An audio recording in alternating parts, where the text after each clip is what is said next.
Hi, this is Sheila Karuna. Welcome to New Light Streaming Love and Sassy Seer Sheila, as this will be seen on both channels. This is the MAGUS and the False Promise of Power, a warning from 1801 that now speaks louder than ever by Jason Gray.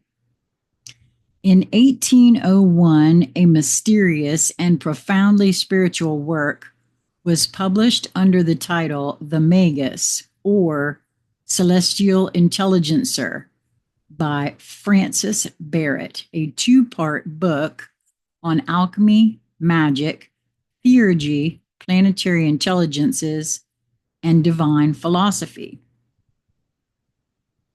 Hidden within its ornate invocations, charts of angelic orders, and esoteric recipes lies a forgotten passage, one that now erupts through the veil of time like a thunderclap. Quote, "He who possesses treasures without mercy, liberality, bounty, or charity, robs the eternal author of all good and is working destruction to his own soul." End quote. This was not merely a call to be generous.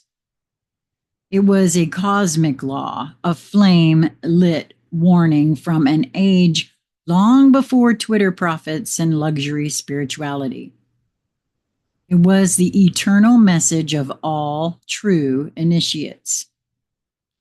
Without virtue, all knowledge becomes poison. Without mercy, all power becomes slavery. Without service, all wealth becomes a curse. The real meaning of the MAGUS. Contrary to modern interpretations, the MAGUS was not a grimoire for power-hungry sorcerers or occult dabblers looking to summon demons. Barrett synthesized the teachings of Hermeticism, Kabbalah, Paracelsian alchemy, and ancient mysticism to produce a single overriding message. The true MAGUS is not the one who controls spirits, but the one who governs himself, and that governance, he warned, can be easily lost the moment one surrenders to the illusion of ownership. The four inversions. Barrett described how wealth, when divorced from higher virtue, leads not to freedom, but to inversion. Those who hoard and gloat in their riches become slaves to four base forces. Lust, when desire becomes hunger with no holiness. Oppression, when authority is exercised without compassion. Revenge, when wounded pride becomes a weapon. Contumely, I've never heard that word before. Contumely, when arrogance strangles humility and wisdom. These, he says, are not signs of success, but symptoms of spiritual decay. They are not the ornaments of kings, but the chains of those ruled by darkness. The great alchemical lie. Much of the world still clings to the old myth that alchemy was about turning lead into gold. It was not. Barrett laid it bare. Quote, "The treasures of this world are given not for personal indulgences, but to meet the needs of others." End quote. The real philosopher's stone, the true elixir, is not in a bottle, not hidden in a vault, and not buried in Egypt. It is in the heart purified by divine fire. It is in the man who owns much but gives freely, knowing that what he has was never truly his. The prince of this world. Barrett does not shy away from naming the enemy. When we allow greed to rule us, when we hoard, dominate, consume, we become, in his words, quote, an immediate instrument of the prince of this world and the powers of darkness, end quote. This is not religious fear-mongering. This is Hermetic truth. When the lower overrides the higher, when matter rules over spirit, when instinct crushes virtue, man becomes inverted. And we've seen that quite a bit, haven't we? I mean, honestly. You may have the world at your feet and still be a spiritual slave. Why this matters now. 2 centuries later, Barrett's warning is no longer a whisper, it is a roar. Look around. Billionaires hoard wealth while millions starve. Spiritual, quote, influencers sell light like a product while living in darkness. This is true. That's why one of my major beefs with light workers is just that. The alchemy, if it is so important that everybody wake up to the truth of who they are, why is it behind a paywall? I get that everybody's got to, because we're still playing that game of money, which that's a whole other conversation. But if you think you know something as to how to, why would you want to hide it behind a paywall? I never have. That's a personal thing. Everybody has to do what they feel is right for them. Not a judgment. It used to be. But it's, so at any rate, I'm a little surprised that this is 200 years ago, but okay. So yeah, spiritual, quote, influencers sell light like a product while living in darkness. The alchemy of the soul has been replaced with corporate manifestation. Magic has been repackaged as wish fulfillment, and all the while, the powers of darkness cheer because they do not fear rituals. They fear virtue. They fear those who rise not to dominate, but to liberate. You got to ask yourself why it is that folks like me lose 3 channels. No, this is fully my 3rd channel. It's a frequency thing, not a. Anyway, that's just my thoughts on it. The true Magus. Who is the real Magus in our time?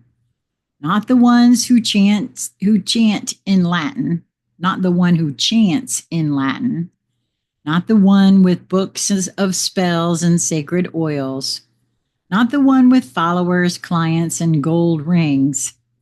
The true Magus is the one who gives quietly and without credit, the one who governs his lower self with higher flame, the one who remembers that all he holds is a gift and gives it away when needed, the one who uses wisdom to uplift, not to elevate himself. He is the one who has faced the temptation of wealth, of pride, of revenge, and burned them in the fire of divine remembrance. Barrett left us a gift, not a spell book, but a mirror that asks each of us, are you ruled by your soul or by your shadow? Do your riches liberate others or enslave your own spirit? Have you become a beacon of light or an agent of the dark by apathy? The final line from The Secret of the Philosopher's Stone should ring through every soul on earth. Quote, his riches, instead of benefiting himself and others, eventually and finally terminates as a curse. End quote. We live in a world of hoarding, not healing. But you who read this, who feel this, are not bound by their curse. You are a flame bearer. You are a MAGUS, but only if you give your light away. Jason Gray. Well, like I said, there's a part of me that feels that folks want to remove themselves from the corporate because that's all kinds of darkness, and think that by doing it this way, they can serve as well as still provide.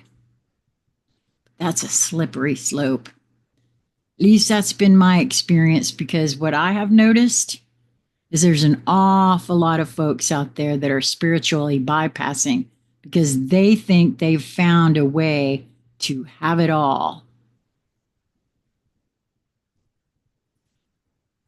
And, again, that's just my thoughts and feelings on the subject.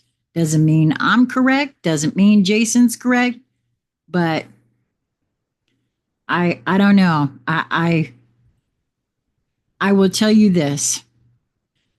One of the most validating works that I've ever read was the Jeshua Channelings.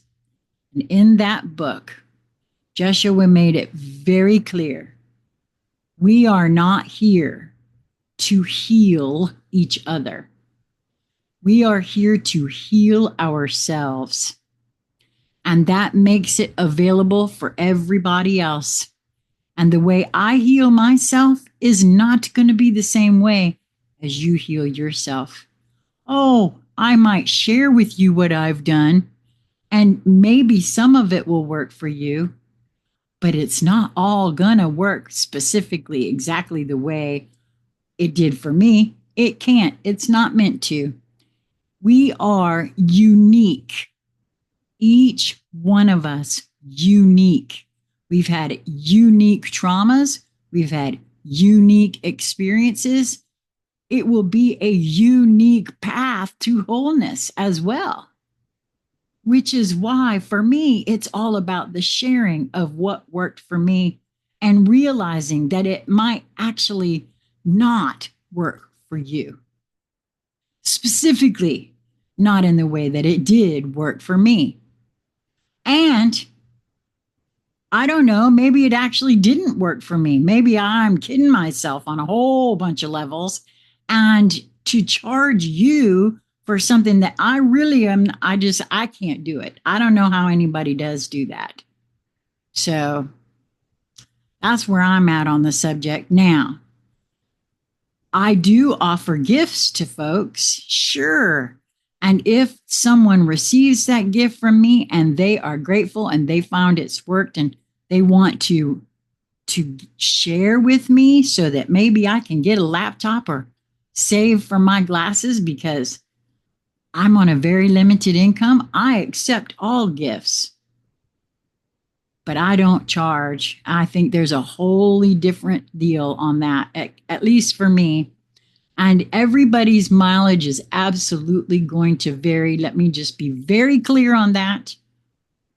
It absolutely will vary. But the truth of the matter is, if one trusts the universe will provide. And I love the way my housemate, Lisa Flamino Rush, her soul shared with her that the true meaning of abundance is having what one needs when one needs it. And dollarinis in the bank, sitting there doing nothing, equates to hoarding. And who are you going to trust? The bank or the universe? Quite frankly, I think I'll go with the bank. I mean, I'm sorry, the universe. And I want to bank on the universe. That's what I meant to say. I want to bank on the universe because it's way higher power than the bank. Well, that's just my thoughts on the subject. So if you would like to chat with me about that in any capacity, hit me up, consciousconversationcentral@gmail.com. And this is not a critique. It's just, like I said, for me personally, I get it. I understand why folks feel to do that. And because nobody really wants to be on the rat race turntable wheel.